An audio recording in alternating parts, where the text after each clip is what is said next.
Now, I'm delighted to welcome a man who has drummed with a literal who's who of superstars. We're talking credits which appear in alphabetical order, the likes of Asia and Gary Moore and Jeff Beck and Jack Bruce and Joe Satriani and John Anderson and John Lord and Judas Priest and Michael Schenker and Mike Oldfield and Nick Kershaw, Pete Townsend, Steve Hackett, Mike Rutherford, Madness, Steve Lukather, Toto, Trevor Rabin, The Who, and many, many, many, many, many, many more as well. I am, of course, talking about the wonderful Simon Phillips. Thank you for joining me, Simon.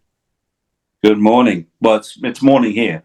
It is indeed. It's evening here. It's dark, put it that way. Given that list, which is not an exhaustive list by any stretch of the imagination, what kind of got you into drumming, and what were you listening to as a youngster then? Because obviously the styles that you've worked with since are very diverse. So what was it that got you into drumming, and what sort of music styles did you like when you were younger?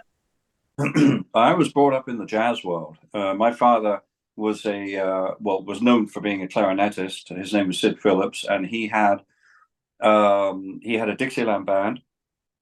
And for many years, actually, his first band he formed actually in 1925. It was called the Melodians. So really, pretty much the start of jazz in the UK, definitely. Yeah, wow. And he did, all sorts of stuff. He did a lot of arranging for big bands, one of them being Bert Ambrose. He went to New York, worked with Paul Whiteman, did his arrangements. He had a radio show with, I can't remember which radio station it was, but one of the New York stations. Really up until, we had the Second World War.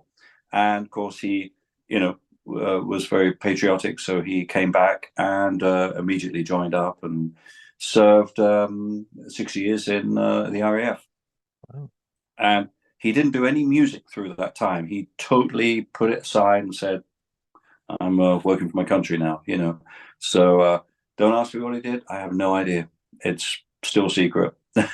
Wow. So apparently, yeah. He could have been changing wheels on a Lancaster. I don't know. But no, he was in intelligence. So anyway, as soon as the war finished, he got back to music and formed his own band and was very, very well known in the UK throughout the 50s. And I came along in 1957 and he used to rehearse the band at the house. And this, I think from 0 to 3 years old, it didn't make too much of an impression. Certainly not from the drum kit, but the lovely shiny horns, the tenor and the baritone, the alto were like, oh wow. And then of course the noise they made, that's the other thing, it was like, but one day it must have been 1960, it was in my third year, he had a new drummer. It was his first rehearsal with the band. And he also kind of changed the setup. So if you walked into the living room, bang, there was the band and there was the drum kit. A beautiful Ludwig super classic drum kit, 4-piece kit with a bright, shiny snare drum, chrome. And of course, I was, 3 years tall, if you know what I mean, looking up at the hi-hats going like this, and the kick pedal going like this, and the sound of this snare drum. And he was also a wonderful drummer. His name was Dave Rogers. And I have all this to blame him. I blame him for all this. And that was it. From that moment on, although I didn't know it at the time, I knew what I was going to do for the rest of my life. Wow. I love hearing stories like that. So obviously your dad's background and everything like that was with jazz. So was jazz your first love? Yes, I grew up, the first rhythm I learned to play was basically a straight ahead triplet style rhythm, typical of more Dixieland. So more Gene Krupa like, definitely where Louis Bellson, Buddy Rich, Chick Webb, where they all started from, which is that, Chicago type Dixieland, 4 on the floor, 4 on the kick, very, very straight, but with the groove. That's the thing. It's finding the subtlety of that triplet ride cymbal rhythm. So that's where I started, and a shuffle, of course. Those are the two main rhythms, and that's what I grew up with. So jazz was very, very big on my horizon. My mother was a huge jazz fan, and that's how she met my dad. And she was a big fan of Count Basie, Benny Goodman, and that's what I grew up in the house. That's what was there. It was my dad's music as well. Loads of 78s, shellac, and but I also had I had two elder brothers, half brothers, and they were into rock and roll. So I was also hearing, the Beatles when they started, the Rolling Stones when they started, Cliff Richard and the Shadows, Bill Haley, of course, had the 78s. So it was a mixture of early rock and roll and jazz, but my parents could not stand rock and roll. So it was not allowed to be played kind of when they were present, only when they were busy doing something. So I had I'd play along, when I was old enough to have something to hit, and that was it. Yeah. So the big grounding in jazz. Yeah. So when you say there, when you're old enough to hit, I mean, when did you first start playing in groups and in bands? Oh, well, my dad didn't want me to be a musician. That was quite obvious, but my mom did. And I had, at that time, I had a snare drum and a cymbal. That's all I had. The interesting thing was I was having piano lessons, but the teacher, of course, this is, in the early 60s, she was trying to teach me, like a C major triad and C major scales. My brain was already used to complex jazz harmony. It was the most boring shit I'd ever heard was, a C major triad. And so I just kept looking at my little snare drum and cymbal, because if I could play drums, I just put the records on, so I hear all this wonderful music. If she had shown me a G sus4 chord, I would have loved piano, would have loved to have learned it. But I wasn't old enough to know how to do that. So I had no interest in learning, some classical type piano. I wanted to get on the drum kit so I could hear great music. That was kind of more where I was at, and playing along to these records. So my dad decided when I was 6 years old to see if I really had any worthwhile talent. He set me the task of learning two of his songs, and then I used to go to sessions with him. So I was being dragged around BBC studios from when I was tiny. So, which was amazing to have that experience, the discipline of sitting in a seat as a 5-year-old and not making a noise because the red light's on. I mean, it's quite interesting how that's hard for a 5-year-old to do. Yeah, absolutely. But I mean, I would have been hung, drawn, and quartered if I opened a sweet wrapper, thrown out on the M1, So the idea was at the end of the broadcast, I was to play 2 songs and record 2 songs with his band. So I still have the recording. Oh, wow. It's hilarious. But the thing is, I got through it. I didn't make too many mistakes. I started with the band. I finished with the band, So I'd memorized the song because I couldn't read music at that stage. I'd memorized the 2 songs. They were recorded. And that's what he said. Oh, dear. I think he's going to be a musician, So and then I started sitting with the band occasionally on gigs when I was 8 years old. Oh my word!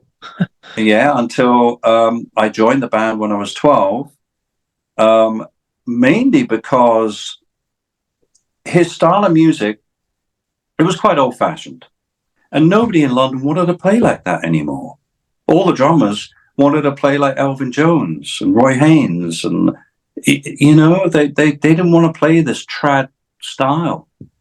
I grew up with it. it was second nature to me. I couldn't play anything else. Well, a little bit, but that was ingrained in me.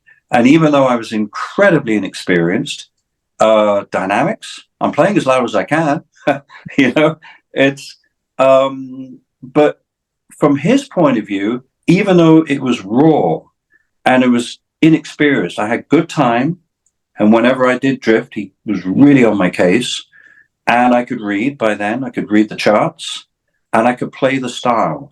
And for him, it was just like, finally, I've got a drummer that knows how to play this style.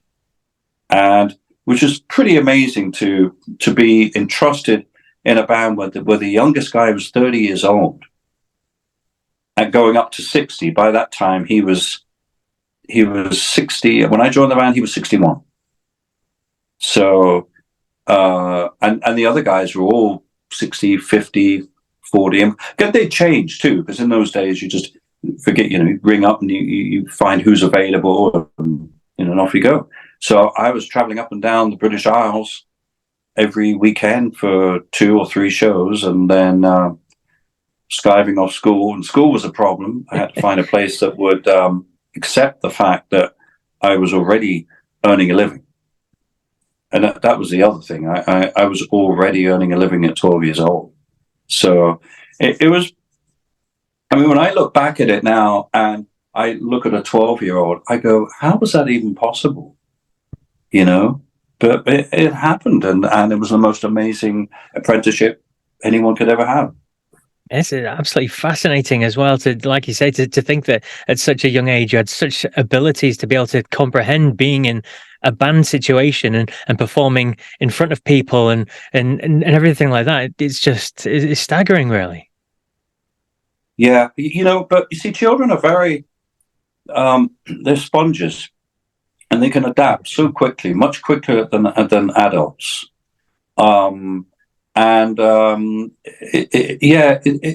It's interesting. I mean, what I learned was musical discipline.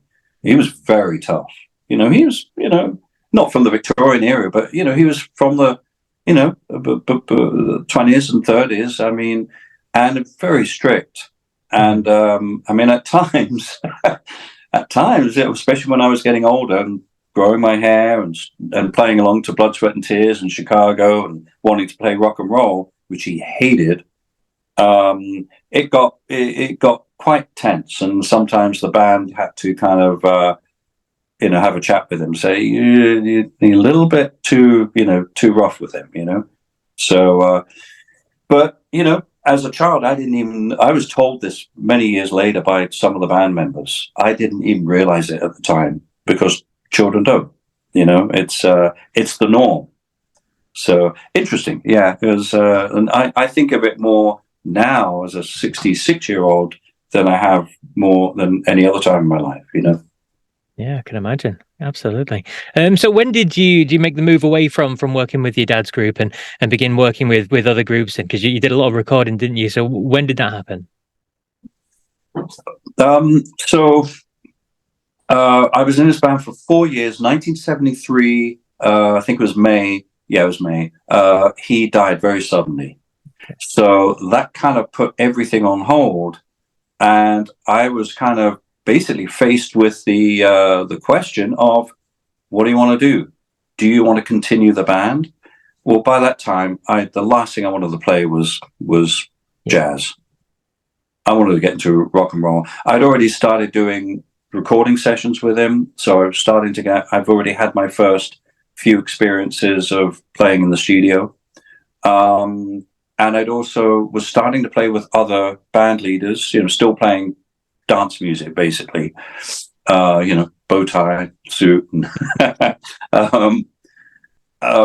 that's not what I wanted to do. And so I said no.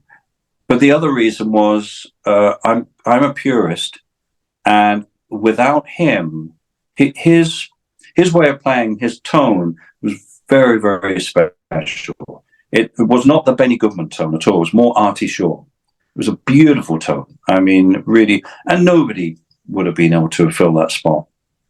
And it just would have been, the Sid Phillips Band B, And I just, even at that age, I knew this is not going to work. So, I had to disband the band, and suddenly I was out of work. But I got a break. I did a few gigs, like dance band gigs, and it kind of fizzled out really.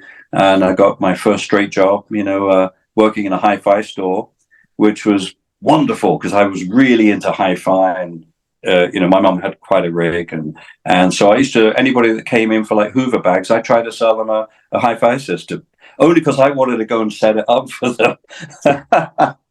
I did sell a few, but I wasn't very good at that, So I think I sold. Do you know who Lionel Blair was? Oh yes, yeah. Tap I dancer. sold his wife a washing machine once.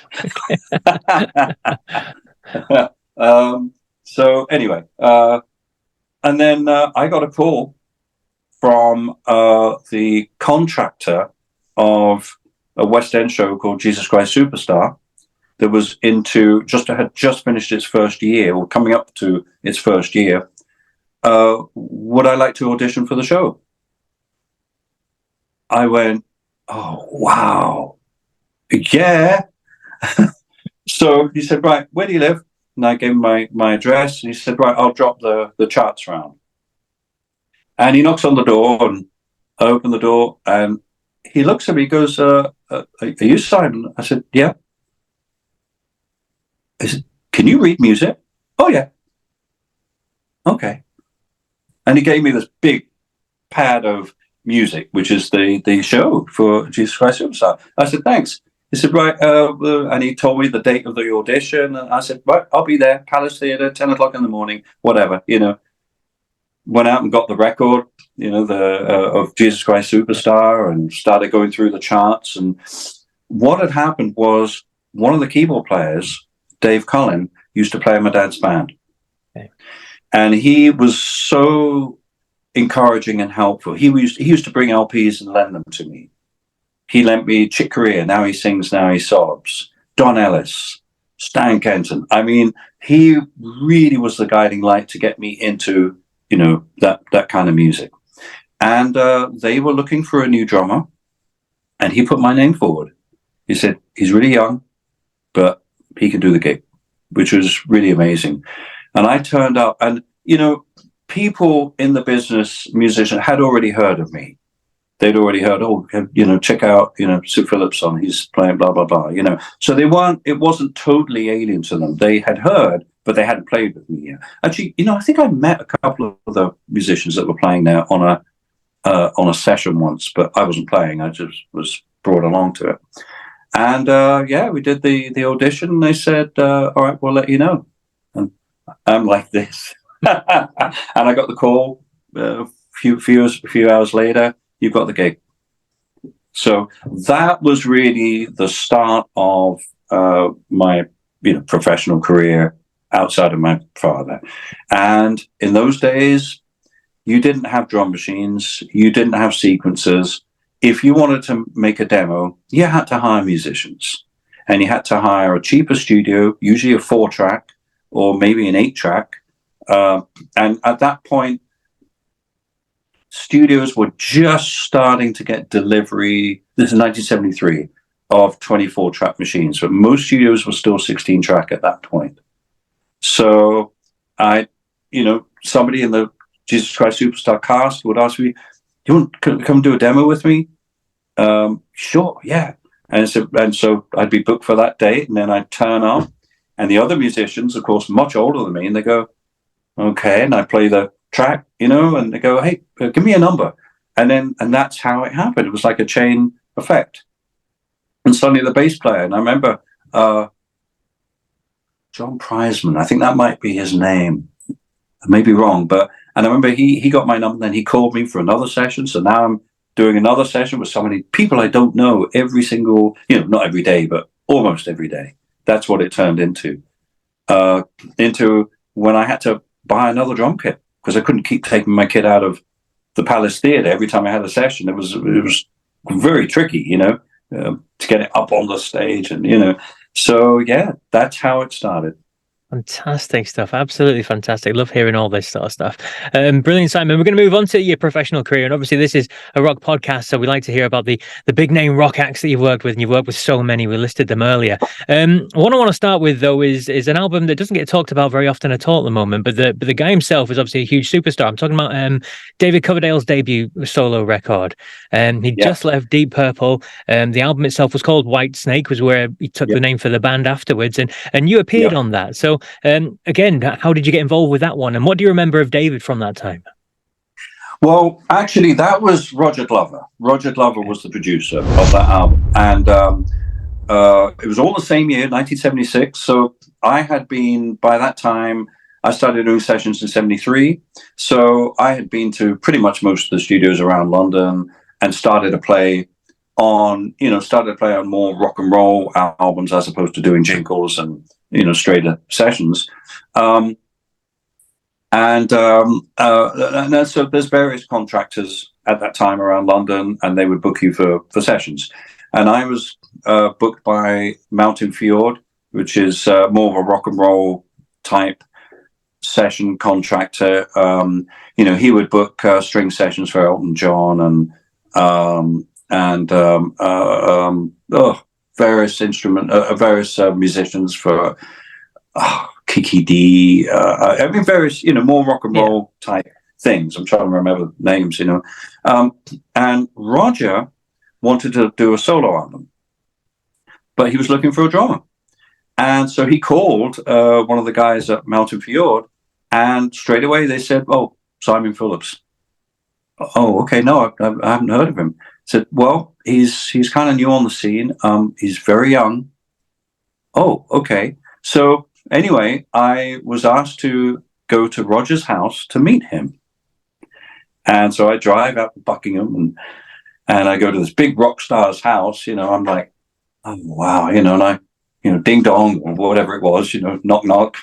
And he opens the door and he's looking at me. And he's told me this story so many times. He said, yeah, I opened the door and there's this spotty kid out there. And I said, yeah, I'm Simon. He said, well, you better come in.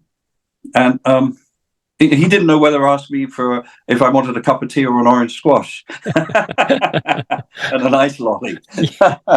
So I said, yeah, I'll have a cup of tea, Got any biscuits? And we're chatting and blah, blah, blah. And he said, well, look, come through to the studio and let's play. And I guess he must have called John Lord. He said, John, come on round. And because I think they all lived fairly close to each other, Ian and both Ians. He had a little Ludwig drum kit there. So I sat down on it and he picked up his bass, and then John came in and I'm going, I think that's John Lord. Bloody hell. I've got half of Deep Purple here. This is great, and we're just jamming, and they're kind of looking at each other going, wow, and that was it. He said, right, come to Munich and let's make a record. And it was really from that he started booking me for all the people that he was producing. And one was David Coverdale. One was Barbie Benton, one of Hugh Hefner's girls. And one, of course, was Michael Schenker. So that was later, that was in 1980. So that's how the Whitesnake album happened, and we recorded at Kingsway Recorders.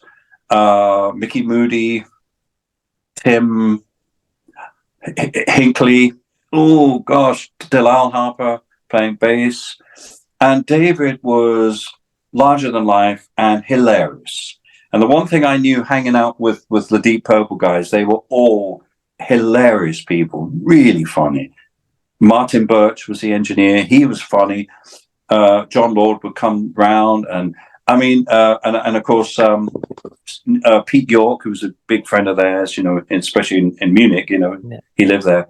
The whole session would just grind to a halt with the comedy, really funny. And David was absolutely wonderful. We had a great time. I think we made a great record. Yeah, it's a really interesting record because there's a lot of mix of styles on there, isn't it? It's not just a straightforward kind of blues rock or anything. There's lots of different elements to it. So it is a really interesting record.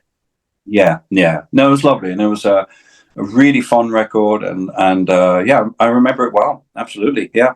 Asked me to join the band. Okay. It was so we did this in '76. It was around the summertime, and then he was forming the band at the beginning of '77, and he called me. He said, "Yeah, I'd like you to play with Whitesnake," you know. And I said, "Well, David, I can't. I've signed to Robert Stigwood organization to play with Jack Bruce."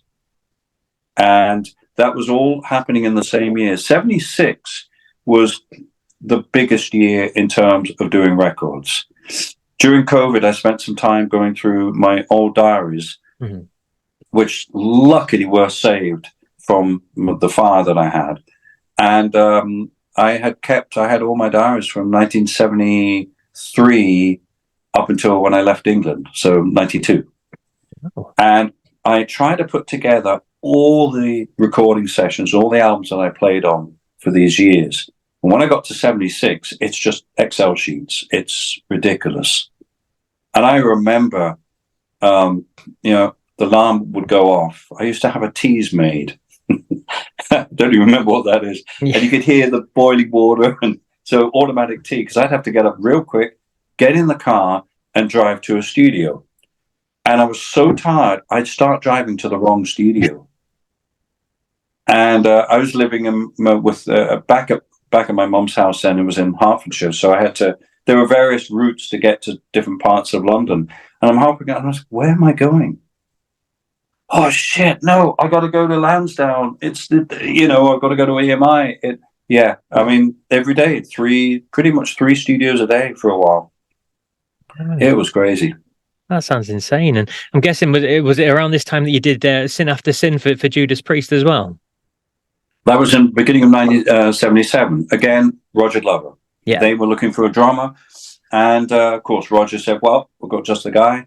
And so, yeah, I turned up to a rehearsal. And again, you see, in those days, a lot of bands didn't have demos.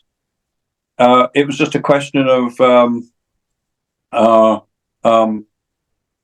So Ian played bass, Glenn, right, and KK. But Glenn was really the main writer of the band and the driving force. And he says, right, first song goes like this. So, join in and play. He said, right, then the next session goes like this. And that's how we put the songs together. It was amazing. And we went into Rampart Studios, which is Pete Townsend's studio. And we recorded Sin After Sin. And it was great, right around my 19th birthday. 19, so, that's incredible. No, sorry, 20th birthday. I was 90 at the time, yeah. And it was great album. Yeah. Yeah. Again, is that another one? Did they ask you to stay as a permanent member? Yeah. You see, pretty much every time I worked with a band, they wanted me to come out on the road with them. So it's a funny thing. I was a session musician. That's how I earned my living. As much as I wanted to go and tour, especially go touring in the States, there was always this thing, shit, I better not leave town because I might not have any sessions to come back to. That was kind of the attitude of a lot of musicians back then, It was, working in the States, especially in Los Angeles in the '70s. I mean, it was amazing. They would, those musicians did really, really well. But England was different. London's different, I guess the tax was high. The cost of living has always been high, So it was a different existence, and you really had to look after. I don't want to lose a job, So that was always the thing about, going out on the road with the band. But the other thing was, I think it was mainly at that time, it was the Jack Bruce band. And I had met Jack, we did a record, and, Jack was just, I love the music. The music, it was rock, but it was more progressive. And he has a big jazz background. So the music suited my playing so much better. it was also very challenging. I think that was the thing. And I love Jack. I mean, we got on so well. He kind of took me under his wing, and but he would never say anything. He said, "It goes like this," and we play. It was never like, "No, can you play it like this or like that?" It was just however you played it was fine. It was very cool, very jazz attitude, actually. Yeah. And some of his songs were quite difficult to understand and figure out how to play. They weren't standard in any way or form. Harmonically, they were very involved, and form-wise. So it was a wonderful learning experience. And that's when I said, yes, this is the guy I want to go out on the road with. And we had a great band. Tony Hymas playing keys, Huey Burns playing guitar. He played that famous guitar solo on Jerry Rafferty's Baker Street. So yeah, that to me, and that's the reason I had to say no to all these other, wonderful opportunities, really. Incredible opportunities you're offered. So in terms of being with Jack, how long were you with Jack, and why did you end up parting company with Jack when you did? 2 years. We made the record in August or September of 76. We toured for most of 77. We made another record in 78, but he got dropped from his record company. And, his personal life kind of fell apart a little bit. So the writing was on the wall. Sadly, that was kind of the end of the project. And then all of a sudden, Jeff Beck. Just Jeff Beck, the way you say it. Yeah, it was Max Middleton, who I'd done many sessions with. Jeff was looking for a new band. He had just finished his project with Jan Hammer, which was 76. And Max recommended me. He recommended John Giblin as well, who ended up playing with what's the band? This is the memory. This starts getting not Tears for Fears. Scottish singer Jim. Simple Minds. Mel Gaynor was the drummer. Huh? Is it Simple Minds? Simple Minds. Thank you. And John, absolutely lovely. We did a lot of sessions together. Tall Scotsman, beautiful player. We had a lot of fun together. And we went down to Jeff's house and we just jammed for a bit. And Jeff didn't quite get on with John, but he was fine with me. And all of a sudden, I was getting calls to record with Jeff, asking me where should we record?